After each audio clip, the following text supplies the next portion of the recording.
Hi, hello friends. Welcome to my channel. This video is sponsored by BuyMode shopping app. BuyMode e-shopping application is one of the online shopping app.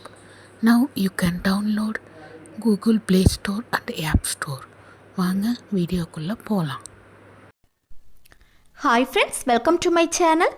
நம்ம இந்த வீடியோவில் எதை பற்றி பார்க்க போகிறோன்னா, நம்ம பேங்குக்கு போகாமலே நம்ம மொபைலில் எஸ்பிஐ பேங்கோட ஏடிஎம் கார்டை எப்படி ஈஸியாக அப்ளை பண்ணுறது, அதை பற்றி தான் நம்ம இந்த வீடியோவில் பார்க்க போகிறோம். ஃப்ரெண்ட்ஸ், ஃபஸ்ட் டைம் நம்ம சேனலில் பார்க்குறீங்கன்னா இந்த சப்ஸ்கிரைப் பட்டனை கிளிக் செய்து சப்ஸ்கிரைப் செய்யுங்க. கூடவே இந்த பெல் ஐக்கானையும் கிளிக் செய்து ஆல் இந்த ஆப்ஷனையும் எனேபிள் செய்யுங்க. அப்போ தான் நம்ம சேனல் வீடியோ நோட்டிஃபிகேஷன் மிஸ் ஆகாமல் கிடைக்கும்.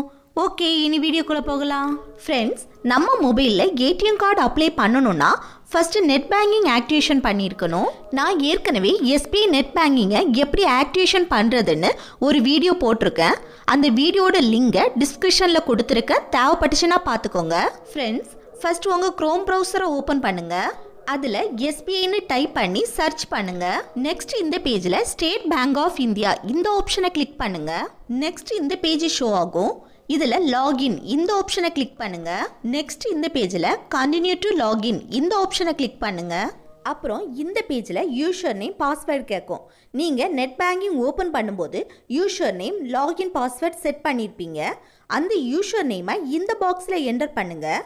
அப்புறம் பாஸ்வேர்டு, இதில் லாகின் பாஸ்வேர்டை என்டர் பண்ணுங்கள். நெக்ஸ்ட்டு என்டர் தி டெக்ஸ்டர் ஷோன் இந்த இமேஜ். கீழே 2 கேப்சா ஆப்ஷன்ஸ் கொடுத்துருக்காங்க பாருங்கள். இதில் உங்களுக்கு பிடிச்ச கேப்சா ஆப்ஷனை கிளிக் செய்து இந்த பாக்ஸில் அந்த கேப்சாவை என்டர் பண்ணுங்கள். என்டர் பண்ணிவிட்டு கீழே இருக்க லாகின் இந்த ஆப்ஷனை கிளிக் பண்ணுங்கள். நெக்ஸ்ட் இந்த பேஜில் நீங்கள் பேங்க்கில் என்ன மொபைல் நம்பர் கொடுத்துருக்கீங்களோ அந்த மொபைல் நம்பருக்கு 1 டைம் பாஸ்வேர்டு ஒன்று சென்ட் ஆகும். அது இந்த பாக்ஸில் என்டர் பண்ணுங்கள். என்டர் பண்ணிவிட்டு கீழே இருக்க சப்மிட் இந்த ஆப்ஷனை கிளிக் பண்ணுங்கள். நெக்ஸ்ட்டு இந்த பேஜ் ஷோ ஆகும் பாருங்கள். இதில் உங்கள் name, account number, branch, balance, transaction எல்லாம் ஷோ ஆகும். இந்த பேலன்ஸையும் டிரான்சாக்ஷனையும் பார்க்கணுன்னா இதை கிளிக் பண்ணி பார்க்கலாம்.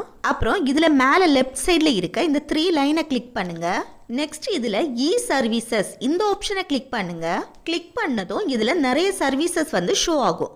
இதில் ஏடிஎம் கார்டு சர்வீசஸ் இந்த ஆப்ஷனை கிளிக் பண்ணுங்கள். நெக்ஸ்ட் இந்த பேஜில் request or track debit card இந்த ஆப்ஷனை கிளிக் பண்ணுங்கள். நெக்ஸ்ட் இந்த பேஜில் select primary account, select the secondary அக்கௌண்ட்னு 2 ஆப்ஷன் இருக்குது பாருங்கள். உங்களுக்கு இந்த எஸ்பிஐ பேங்கில் ஒரு அக்கௌண்ட் இருந்தால் பிரைமரி அக்கௌண்ட்டில் மட்டும் உங்கள் அக்கௌண்ட் டீட்டெயில்ஸ் ஷோ ஆகும். இது உங்களுக்கு இந்த எஸ்பிஐயில் வேறு அக்கௌண்ட் இருந்துச்சுன்னா இந்த செகண்டரி அக்கௌண்ட்லேயும் உங்கள் அக்கௌண்ட் டீட்டெயில்ஸ் எல்லாம் ஷோ ஆகும். அப்படி உங்களுக்கு 2 அக்கௌண்ட் இருந்துச்சுன்னா எந்த அக்கௌண்ட் வேணுமோ அந்த அக்கௌண்ட்டுக்கு பக்கத்தில் இருக்க இந்த சர்க்கிளை கிளிக் பண்ணுங்கள். இப்போ உங்களுக்கு இந்த பேங்கில் ஒரு அக்கௌண்ட் இருந்தால் அந்த account number, account type, branch எல்லாமே ஷோ ஆகும். அப்புறம் இந்த அக்கௌண்ட் நம்பருக்கு பக்கத்தில் இருக்க இந்த சர்க்கிளை கிளிக் பண்ணுங்கள். கிளிக் பண்ணிவிட்டு கீழே இருக்க கார்டு கேட்டகரி இதில் 2 ஆப்ஷன் ஷோ ஆகுது பாருங்கள். இதில் ஃபஸ்ட் இருக்க டெபிட் கார்டு ஆப்ஷனை கிளிக் பண்ணுங்கள். அப்புறம் நேம் ஆன் தி கார்டு இந்த பாக்ஸில் உங்கள் நேம் ஏடிஎம் கார்டில் எப்படி இருக்கணுமோ அதே போல் டைப் பண்ணுங்கள். Next select type of the card இந்த பாக்ஸில் உள்ள செலக்ட் ஆப்ஷனை கிளிக் பண்ணால் நிறைய டைப்ஸ் ஆஃப் கார்டு வந்து ஷோ ஆகும். இதில் உங்களுக்கு பிடிச்ச கார்டை செலக்ட் பண்ணிக்கோங்க. நெக்ஸ்ட்டு இந்த பாக்ஸை டிக் பண்ணுங்கள். அப்புறம் கீழே பாருங்கள் டேர்ம்ஸ் அண்ட் கண்டிஷன்ஸ் கொடுத்துருக்காங்க. அதை கிளிக் பண்ணி ரீட் பண்ணுறதா இருந்தால் ரீட் பண்ணிக்கோங்க. அப்புறம் கீழே இருக்க சப்மிட் இந்த ஆப்ஷனை கிளிக் பண்ணுங்கள். எனக்கு வந்து ஆல்ரெடி எஸ்பிஐயில் ஏடிஎம் கார்டு இருக்குது. ஸோ நான் இந்த பேஜோட ஸ்டாப் பண்ணிக்கிறேன். நீங்கள் புதுசாக அப்ளை பண்ணுறீங்கன்னா உங்களுக்கு நெக்ஸ்ட் பேஜில் ஏடிஎம் கார்டு டீட்டெயில்ஸ் ஷோ ஆகும். அது கீழே டெலிவரி ஆகக்கூடிய அட்ரஸ் வந்து ஷோ ஆகும்.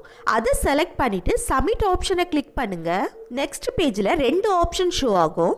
நீங்கள் ஃபஸ்ட் ஆப்ஷனை கிளிக் பண்ணிங்கன்னா உங்கள் மொபைல் நம்பருக்கு ஒரு ஓடிபி சென்ட் ஆகும். அந்த ஓடிபியை 1 டைம் பாஸ்வேர்டு பாக்ஸில் என்டர் பண்ணிவிட்டு சப்மிட் ஆப்ஷனை கிளிக் பண்ணுங்கள். நீங்கள் செகண்ட் ஆப்ஷனை கிளிக் பண்ணிங்கன்னா உங்கள் இன்டர்நெட் பேங்கிங் ப்ரொஃபைல் பாஸ்வேர்டை என்டர் பண்ணிவிட்டு சப்மிட் கொடுத்தா போதும். இப்போது எஸ்பிஐ பேங்கோட ஏடிஎம் கார்டை ஆன்லைன் மூலம் சக்ஸஸ்ஃபுல்லாக அப்ளை பண்ணிட்டோம்.